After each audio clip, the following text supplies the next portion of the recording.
Hi, welcome to Seymour Library. My name is Jackie and I'm the Community Services Coordinator here at the library.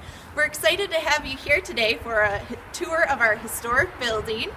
Just a reminder, if you're planning to visit the library in person, check out our Facebook page or website at seymourlibrary.org for our hours, library news and updates, and our programs. Behind me is the Case Memorial Building that houses the Seymour Public Library, but Seymour Library wasn't always here. The Seymour Library was started in 1876 after James Seymour, a local banker, left money in his will to start a library in Auburn. On the tour, you will see a painting of Mr. Seymour that is almost 150 years old. With Mr. Seymour's money, the library rented space on the second floor of the Phoenix Building, the building with the clock in the center of Auburn. The library also hired its first librarian, a woman named Maddie Bullard. In addition to being a librarian, Miss Bullard was also a school music teacher and a suffragist, someone who worked for women's rights. The library started with 6,000 books in its collection. Many were purchased with Mr. Seymour's money, but others were donated by people in the community. The library sent express wagons from around the city to collect books from people. Over the years, the library continued to add more books to its collection, and by the late 1800s, the library needed more space than just the rooms it rented. Mr. Willard Case offered to provide the money for a new building as a memorial to his parents, Theodore Case and Frances Fitch Case. His stipulation was that the library be free and open to the public.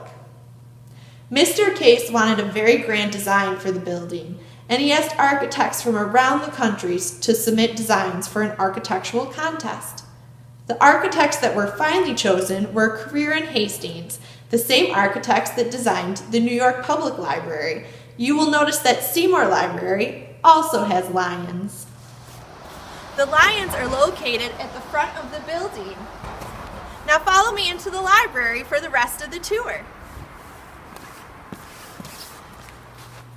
Oh, hi, there's Miss Jill. She's going to show you some of the historic and architectural treasures around the library. Hi everyone, I'm Miss Jill, and you might know me from the children's room.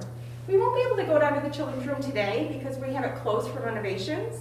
We are very excited about our new remodeled family space that will open in the fall. Why don't you follow me now and we'll go to our first historic treasure. This clock was made by the Ithaca Calendar Clock Company in 1880.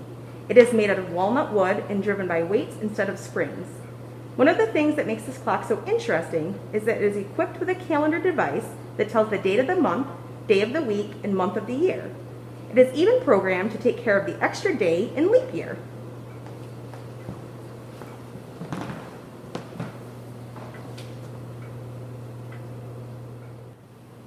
And here are the Italian marble portraits of Theodore P. Case and Frances F. Case, who are the parents of Willard E. Case, donor of Case Memorial Building. Willard's son was Ted Case, who had a lab of his own behind the now Cuba Museum, and is best remembered for putting sound to film.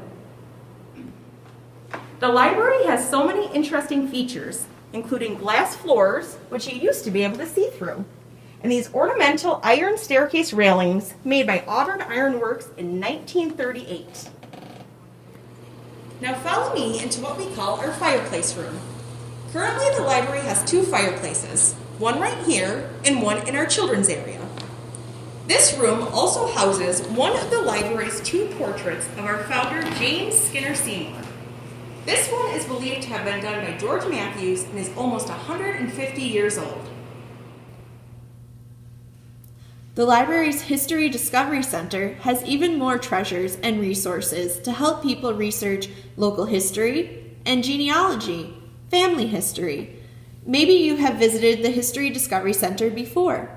It is currently closed for renovations happening in the children's room, but research inquiries and assistance are available by phone or email.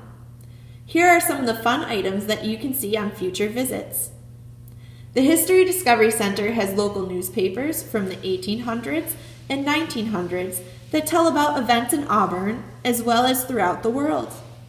We also have maps of Auburn and Cuba County and stereo cards, a special kind of photography that was used in the 1800s to make 3D images, and many more things to explore. I hope you've enjoyed seeing some of the historic treasures here at Seymour Library.